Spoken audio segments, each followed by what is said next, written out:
booktube. It's Jenny Jables here, doing my June reading wrap up.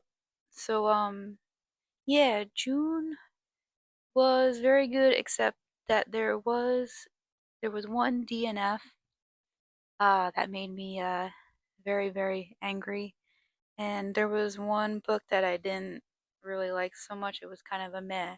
But then the other books were all like, 5 stars, were like awesome books. So I guess there was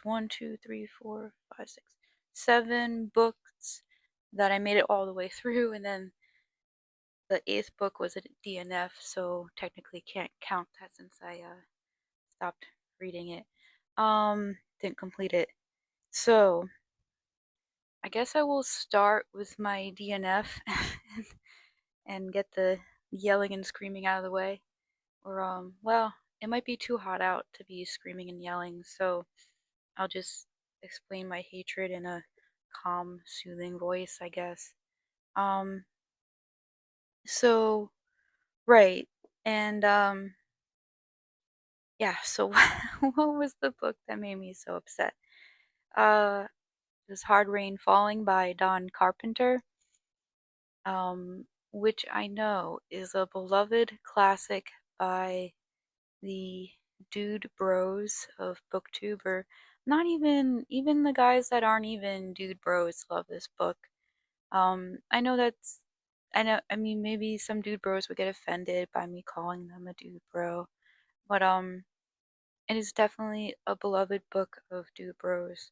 And so I wanted to read this because this was one of my last NYRBs that I had on my shelf. I wanted to finish reading all my NYRBs before I could buy more, and this was one of the last ones, but of course I didn't finish it, but that, that doesn't matter. I gave it an honest try. I stopped reading it at page 116, and this is like a 300-page book, so I'm only going to talk about stuff that happened in the first, 100 pages, so no spoilers, really, 'cause it's only, but I mean, what I do know about it, I also want to read this because June is, Pride Month, and, my understanding is that there's gay stuff in this, but I stopped reading it before I got to the gay stuff. So, yeah, I didn't make it to the gay stuff. Um, so, so why did I stop reading it? Um, I don't even know. I want to say why I stopped reading it, but I don't want to say something that will make this video become like I don't know, YouTube will like uh not allow it to exist or something. But so our main character, so specifically at around the 100-page mark, our main character is 24 years old, and the author specifically says that he has reached the age of 24. Like, we started when he was much younger, and now he's age 24. He specifically says his age, and then he meets his friend who's around the same age as him. He doesn't say his friend's age, but we know that they were on the streets together when years before, so they're roughly about around the same age, as in they are both adult age men, young men, but over the age of 18. And his friend has two girls. They say, the author says, girls that he's has and he's having sexual relations with one of them, and he says to the main character, like, you go with the other one, and then that will make things easier. And the age of the two girls is never said, and this really upset me. Through context clues or whatever, as I'm reading, it becomes pretty obvious that these girls are underage. Now, I know, before you come at me with your pitchforks, dude bros of the world, you're gonna say, no, they're not underage. It's not child sexual abuse that's going on. It's not rape. Um, you just listen to the speech, the way that the dialogue that the girls say. Um, it's a lot of stupid stuff, and even the main character calls them stupid. Um, but it's like stuff that someone 15, 16 year old or younger girl would say. She's saying stupid stuff because she's a child, first off. And yeah, but and then our main character, so I mean, first of all, they're underage, they can't consent to sex, so it's already rape. But they've been having sex with them, and it's, right. But then the main character becomes sad about not having money and gets drunk and fantasizes about just not having the regular sex with the girl, but raping her violently because he's sad because he doesn't have money or a job. And he's fantasizing about how he wants to violently rape her because he doesn't like the fact that she just lays there still, doesn't move around much when he's having sex with her, because she's a child and probably doesn't understand how to have sex. But, it's, somehow her fault for being a child. Anyway, it's her fault that he doesn't have money and doesn't have a job and he's just like a giant loser. Um, right. And before all this, we're supposed to have built, the author has helped us build up a lot of empathy for him because his life is very sad and horrible, and he grew up in a orphanage. He's an orphan. He doesn't have parents. He's been in jail, and he got violently tortured in jail. And it's like, okay, okay.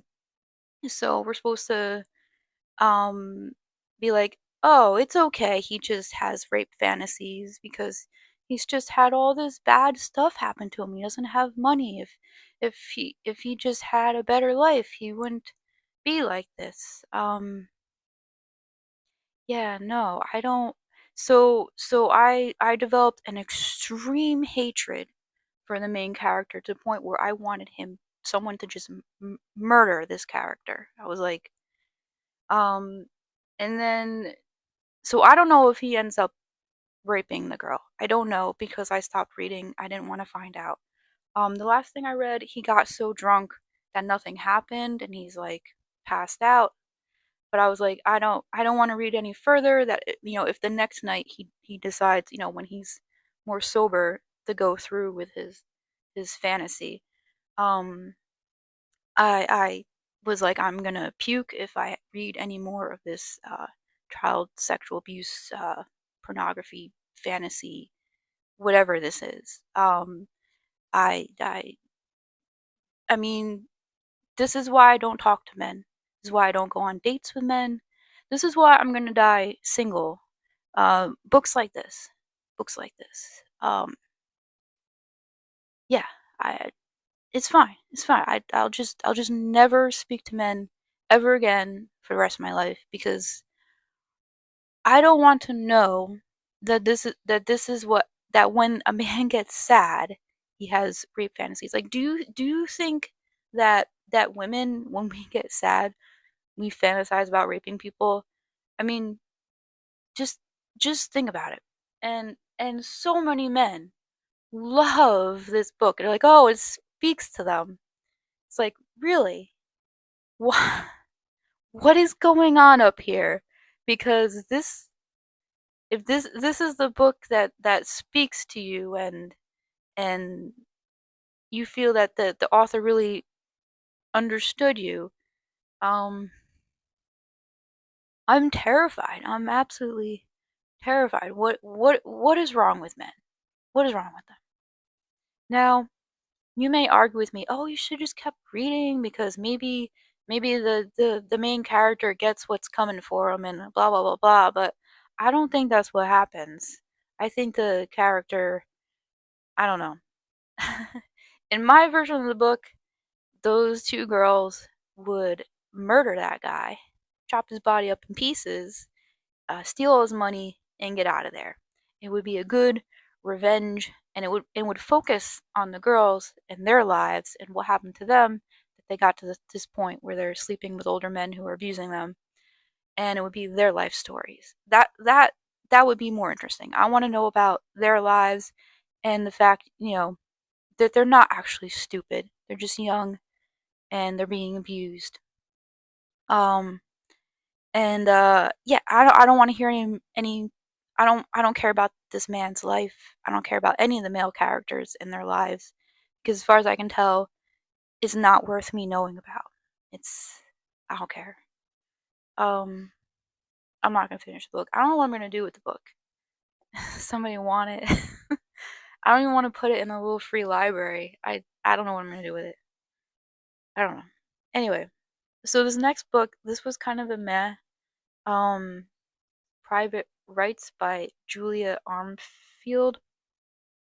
Um, so it's kind of like a loose retelling of King Lear by Shakespeare, which I thought would be interesting. So I'll just say, so let me say the positive. It's very good world building. Um, and it does have good writing. Um, it just it just came off like so flat, and I didn't care about any of the characters. Um, this was going to be another June reading for Pride Month, because there's 3 lesbian characters that are the main characters, and they were all just terrible, like the most awful lesbians. I'm sorry. This the Like, one was just obsessed with having sex. The other one, the other two were just snobby. And King Lear, I think all the characters were supposed to be kind of unlikable, so maybe that was the point. But she made them so unlikable and so annoying. Like, it was just constantly like, look at this angry, witty, sarcastic thing that this character said to another character, and then another character says another very witty, snide, and sarcastic thing to another character, and then this just keeps repeating. And it's like, after a while, I was like, I was like, do these people ever do anything else besides being snide and sarcastic to each other?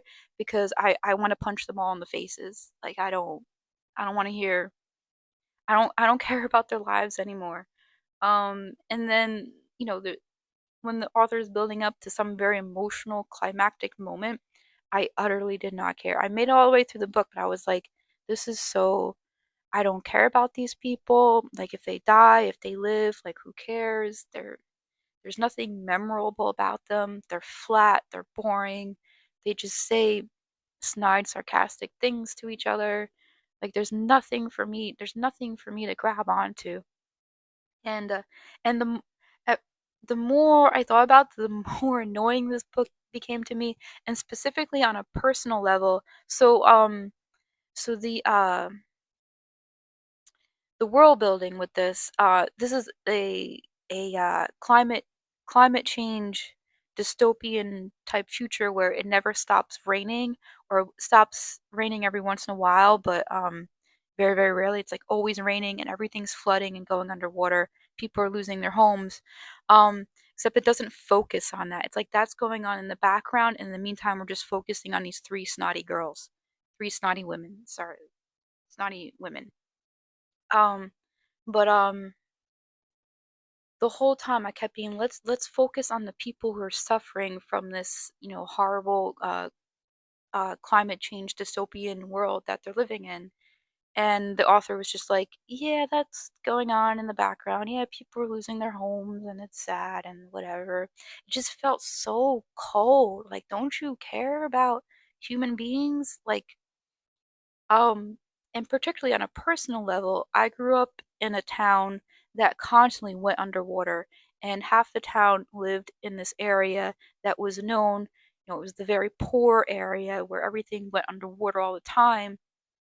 That's where the poor white trash people live, or, and they were looked down upon. And in my house, we didn't go totally underwater, but the basement would flood, and there was black mold throughout the whole house, and the swamp was right in the backyard. So we're kind of like in the flood area, but like sort of out of it, but still getting impacted by this flood area. And yeah, and I'm sure that black mold that I grew up in has probably done some type of damage to me that I don't even know about. But I was just breathing that in for a good 20 years of my life.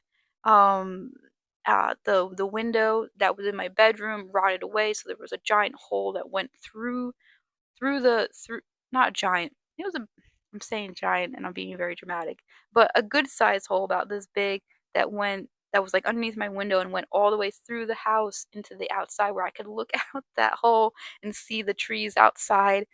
Like instead of, looking out the window, I just look out the hole because the mold had just rotted away the house so badly. Yeah, so I've been impacted by that, and this author just kind of used that whole kind of thing and put it in the background because it made a nice, cool, interesting thing to her book. And to me, that felt very, I was very offended by that. Like, because this is like a real thing that I've experienced in my life and the impact of it. And I feel like there was no real compassion for people who are experiencing flooding as a part of their lives. And anyways, yeah, so I gave it like a 3 star, but I'm so annoyed by it. It's really, I feel like a 2 or 1 for it. But a lot of that has to do with my personal feeling like the author has offended me. Anyway, okay, so now these next books were all great. They were all wonderful. This is Otherlands by Thomas Halliday. Let me get that in the screen.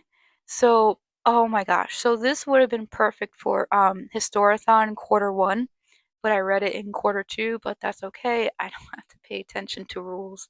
Um, oh my gosh. So this is so awesome. Uh, it took me a while to get through this because the writing, I'm gonna say it's difficult. It's not an easy read. He uses so many words and that and references so many things that I did not understand, and I had to constantly Google things, but it's okay. It was a great read. And there's illustrations, and they're really, really good. Um, okay, so he goes backwards in time. He starts at and it's like time traveling, but like with Earth. So we go where do we start? We start 20,000 years ago, and there's 16 sections, and we end at 550 million years ago on Earth. So 20,000 years ago, all the way to 550 million years ago. And he describes like what it would be like in a certain time period on Earth, and just like what the plant life, the environment, the trees, or the fungus, or whatever it is that exists during that time period, during that life, and you you really get to feel like at certain time periods our planet was like an alien world. It was completely different from how it is now. So completely alien. So it's also like going to a different planet almost, except it is our planet, but it's a completely different planet. And then there's maps at the beginning of each section, so showing you what the planet was like during that time period. And you'll see that like different continents are right next to each other that like wouldn't be. So like on this, like Africa and North America are merged together on one continent, and Antarctica is also in India and Australia. So it's like the huge massive changes that have happened to Earth over these huge massive time periods. It's just it blew my mind. It was amazing. And then he would have descriptions of animals that were so alien and so fantastic, and I'd be like, he's making that up, that's not a real thing. And then I would Google it, and it's like, oh, that was a real thing. And so like there was this one animal he's describing that had like hockey sticks coming out its back, and I was like, I'm having trouble imagining this, and then I Googled it, and yeah, it has hockey sticks. And if I can find that image, I'll put that up so you can see what I'm talking about. So that he's not making it up. These are real things that existed, and there's fossil records. Okay. Then I read I Who Have Never Known Men by Jacqueline Harpman, translated by Rose Schwartz, and yeah, absolutely loved it. Man, is it depressing. It is it is so depressing. But I absolutely loved it. I thought it was great. Um, yeah, I mean I just love stuff like that. I know I'm weird. So I'm sure like a million people on BookTube have explained stuff about this, but it's a woman who's writing about her life, and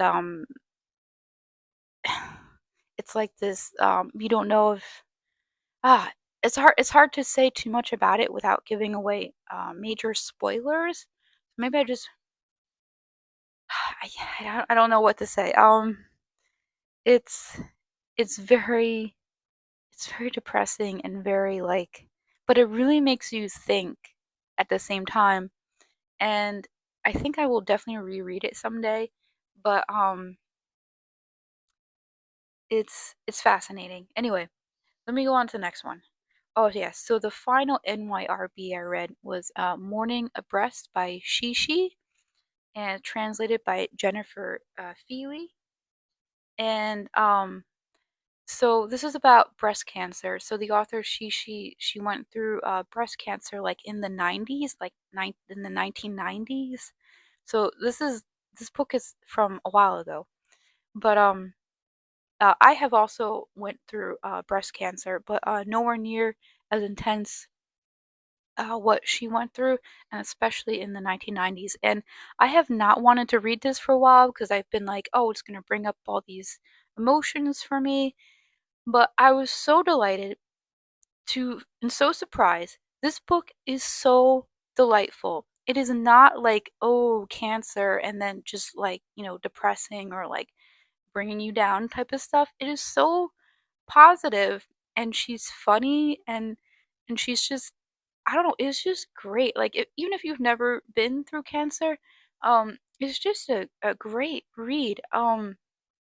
And so, but some of the things, the science and technology of breast cancer treatment in the 1990s in China uh, was a lot different than what it is now. So our experiences don't kind of align.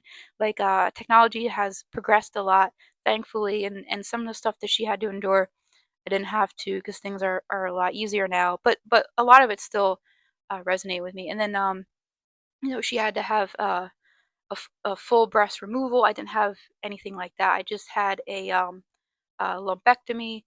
My cancer was found very, very early, so early that it was called stage 0.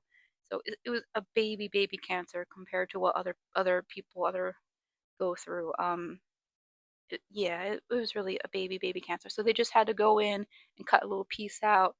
Um, but I ended up having to have 2 surgeries because they didn't cut out enough the first time. So then they had to go in second time and cut a little bit more out. So I have a big scar right near the center of my chest. Almost, actually, it's right over my heart. The cancer was right above my heart, which was kind of a not good place. I mean, it's not a good place anywhere to have cancer, I guess. But it, the thing is that because it was right above my heart, then I also had to do radiation for a month, and the first 3 weeks of radiation was just the whole one breast, and then the final few days or final week, they just focused on the one area where the cancer was, which was like right where my heart, right above where my heart is, and that like kind of freaked me out because I'm like, oh, what if the radiation gets to my heart and you get heart damage and stuff? But supposedly, radiation treatment has advanced so much that you don't have to like have any concerns about that anymore. But it is still freaky to have these beams shooting right at where your heart is. But anyway, so yeah, I just had the 2 surgeries and radiation treatment, and then uh I elected not to do hormone treatment, and my doctor was just like, "Fine, you don't have to take it if you don't want to." Like, I tried it out for a week and was like, "This is horrible," and I was like, "I don't wanna take it," and he was like, "That's okay." And, yeah, so I didn't have to do any chemo, and so other people have been through much, much worse, and, and then she went through, a lot more, but this book is great, like, it's just really, um I'm so glad that I read it finally. I don't know why I was so afraid of it, and there was nothing to be afraid of. It was wonderful. Um, okay, and then on the calculation of volume, this is number 4, right? Volume 4 by Solvej Bell. Um, and oh yeah, translated by translated by Sophia, Hersi Smith, and Jennifer Russell. And there's going to be 7 books in this series, and I keep getting so surprised that it's still so good. I'm like, it's going to drop off eventually, right? No, no, it's like it's still, and then it ends on a major cliffhanger. But I'm not going to spoil anything. But I mean, very good, very well done to make you can't wait to read the next one. I don't know when the next one comes out, but oh my gosh, yeah. And that series is about a woman who's trapped in November 18th. Um, November 18th just keeps repeating, but it's not stupid like that movie Groundhog Day. It's much more serious and psychological, philosophical. Sometimes very sad. Sometimes it's yeah, it's emotional. But deep, deep. Yeah, not at all like that stupid movie Groundhog Day. Anyway, uh amazing on the calculation of volume. Okay, so finally I had a good book for Pride Month. This is The Grief Shop by Alex Difrancesco, and Other Stories from a Broken World. So Alex is a trans author, and they are, oh, there's a picture of Alex on the back. Go. All right. And I've read all of Alex's other books, and I think they're all great. This one, this one, at first I thought this was a collection of short stories, but actually it's kind of like a collection of short stories, yet there's a character that connects all of them together, and it's actually like a novel, but it just feels like each chapter is its own separate short story, if that makes sense. But it isn't, but they are all connected, and it follows a steady um, storyline through all of them. It's just that each chapter ends in a way that it feels like it's wrapping up one particular story, but it's not. They're all. Anyway, I don't know if I'm explaining this right, but it was interesting little style to it. Um, very, very dark. So this the darkness of this cover I think is appropriate. Very, very dark.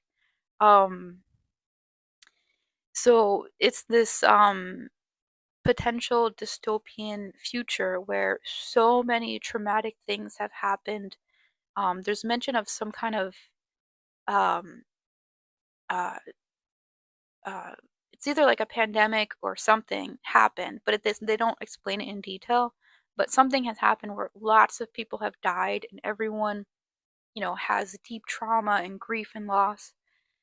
And the people who are left who have survived it, and because of so many horrible things happening at once, human beings have lost the ability to feel emotions, or they do feel some emotions, but it's very dampened down, and it's only like very once in a while. Like most people are very kind of like flat, and it's not depression though.